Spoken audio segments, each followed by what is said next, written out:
पाकिस्तान की खुर्रम में जबरदस्त धमाका, आतंकियों ने सेना के काफिले को उड़ा दिया। कैप्टन नौमान समेत 6 जवान मारे गए। ये हमला खैबर पख्तूनवा के सुल्तान कलई इलाके में हुआ, जहां सुरक्षा बलों के ट्रक को निशाना बनाकर बम धमाका किया गया। पहले विस्फोट, फिर आतंकियों ने अंधाधुंध फायरिंग शुरू कर दी।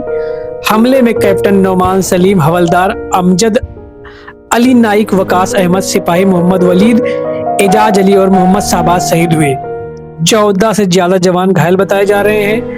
ISPR ने इन शहीदों की तस्वीरें जारी की है।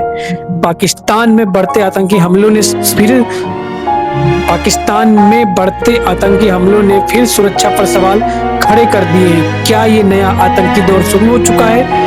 कमेंट में बताइए। और ऐसे ही ब्रेकिंग अपडेट्स के लिए चैनल को सब्सक्राइब करें और बेल आइकन दबाएं। जय हिंद।